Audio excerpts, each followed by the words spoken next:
माझं नाव सारिका. मी एक 60 वर्षाची वृद्ध महिला आहे. मला 2 मुलं आणि त्यांच्या 2 बायका, असा मी 5 जण राहतो आणि त्या दोघींची मुलं, असं एकत्रित आमचं कुटुंब होतं. मुलाचं लग्न झाल्यानंतर सर्व घरातला कारभार हा मुलांच्या हाती गेला. त्यामुळे सुनांना जरा जास्तच तोंड सुटलं होतं. एकेकाळी माझीच मुले माझा एक शब्द देखील मोडत नव्हते. ते आज सर्व त्यांच्या बायकांचं ऐकत होते. माझ्यावरती एक वेगळीच वेळ आली होती. मला घरात काडीचीही किंमत कोणी देत नव्हतं. त्यामुळेच मी काही दिवस माझ्या भावाकडे जाऊन राहील असं म्हणत होते. तर ही गोष्ट आहे 10 वर्षापूर्वीची. घरातील त्रासाला कंटाळून आणि सुनांचा त्रास न घेता मी माझ्या भावाकडे आले. भावाच्या इथे तरी मला किती दिवस राहणार म्हणून मी भावाच्या इथे 1 महिनाभर राहिले. भावाने देखील मला काहीच बोलला नाही. भावाने देखील मला काहीच कमी केलं नाही. मीच न काही बोलता तिथून निघून गेले. रस्त्याने चालत असताना मी विचार केला, आता जायचे कुठे? पुन्हा घरी जायचे तर पुन्हा त्या सुनांचेच ऐकून घ्यावे लागायचं. सुनांचंच तोंड मला बघावं लागायचं आणि त्यांना काही बोलायला गेलं तर माझी मुलेच मला माघारी बोलायची. आता उद्धट झाली होती. आता मला बोलायला लागली होती. माझा मुलगा मला म्हणाला, आई तू शांत बसून राहत जा ग. तुला जेवाय मिळालं ना म्हणजे बाद झालं ना. तू कोणत्या गोष्टीमध्ये लक्ष देऊ नकोस. माझ्या मुलाने असं मला म्हटल्यानंतर माझ्या हातात काय राहिलं सांगा ना. त्यामुळेच मी रस्त्याने चालत असताना विचार करत होते की घरी नको जायला. त्यापेक्षा आपण एका आश्रमामध्ये जाऊयात. माझ्या मनात खूप विचार येत होते. कारण की मी भावाच्या घरी गेल्यापासून माझ्या मुलांनी किंवा माझ्या सुनांनी एक फोनही केला नव्हता. त्यांना माझी गरजच नव्हती. माझ्या मुलांनीही आपली आई घरातून बाहेर गेली आहे, ती कधी येणार आहे असा एकदाही विचार केला नाही. त्यामुळेच हे सर्वजण मला कंटाळले होते. म्हणूनच आज मी हा निर्णय घेतला होता. जवळ कोणतंच आश्रम देखील नव्हतं. मी अशीच इथे तिथे फिरू लागले. दिवसेंदिवस जाऊ लागले. मला फिरण्याची सवय लागली. मला शोधायला देखील कोणीच आलं नाही आणि बघता बघता एखाद्या भिकाऱ्या माणसासारखी माझी तरा झाली होती. आता मी भीक मागू लागले होते. मला काहीच बोलत नसायचे.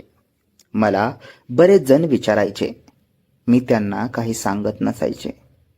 तेवढ्यातच एके दिवशी एक मुलगा आला आणि तो मला म्हणाला, आजीबाई तुम्हाला माझ्यासोबत यायला आवडेल का?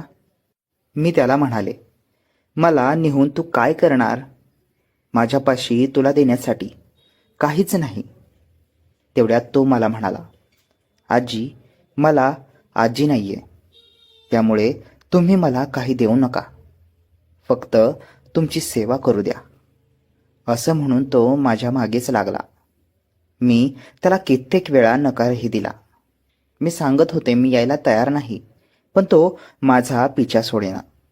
परंतु तो ओळखायला तयार नव्हता आणि एके दिवशी तो लवकर पहाटे आला आणि मला म्हणाला, आजी चला माझ्यासोबत, तुम्हाला आता भीक मागायची गरज लागणार नाही. आणि त्याने मला बळजबरीने हाताला धरलं आणि घेऊन जाऊ लागला. तेवढ्यातच मागून एक गाडी आली आणि त्या गाडीने मला धक्का दिला. मी तिथेच पडले. माझ्या डोक्याला मार लागला. आता तोंडातून रक्तही येऊ लागलं. तसं मला घेऊन जाणारा मुलगा रागात आला. तो खूपच भडकला आणि त्याने गाडी चालवणाऱ्या पोराला बाहेर येण्यास सांगितलं आणि दोघांची हाणामारी जोरात चालू झाली. शेजारी पाजारी बघणाऱ्या असणाऱ्या माणसांनी मला हॉस्पिटलमध्ये घेऊन जाण्यासाठी सांगितलं. तेवढ्यात त्या मुलाने मला हॉस्पिटलमध्ये घेऊन आला. ज्याने मला गाडीने धक्का दिला तोही मुलगा सोबतच आला होता. मीही शुद्धीवरती आले आणि बघते तर माझ्यासमोर माझाच मुलगा उभा होता. माझ्याच मुलाने मला धडक दिली होती हे मी पाहिलं आणि मी त्याला आवाज देणार तेवढ्यातच तो म्हणाला, किती बिल होईल मला सांगा, मी सर्व पैसे तुमचे देईन. मला काम आहे, मला जाऊ द्या. तो जरा घाई गडबडीतच होता. थोडक्यात त्याने मला ओळखलं सुद्धा नव्हतं, की लागलंय कोणाला हे सुद्धा पाहिलं नव्हतं, कारण माझा अवतार देखील तसाच झाला होता. मी त्याला काहीच बोलले नाही. मला घेऊन जाणाऱ्या मुलाने त्याच्याकडून 50,000 रुपये घेतले.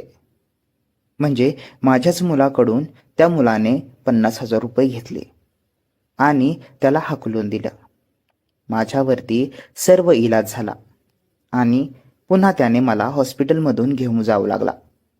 मी त्याला म्हणाले, ऐक ना, ऐक ना, तुला ज्या मुलाने टक्कर दिली, धडक दिली, तो माझाच मुलगा होता. हे ऐकताच तो मुलगा आश्चर्यचकितच झाला आणि हे म्हणू लागला, मग त्याने तुम्हाला ओळखलं कसं काय नाहीये? तुम्ही काही बोलला का नाहीत?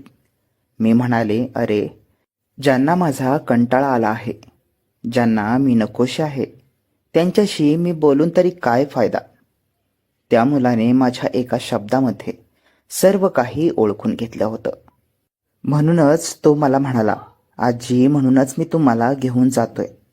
मला ही आजी नाहीये आणि मला तुमच्याकडून आजीचं प्रेम देखील मिळेल आणि माझ्याकडून तुमची सेवा देखील होईल, असं म्हणून त्याने मला सोबत घेऊन गेला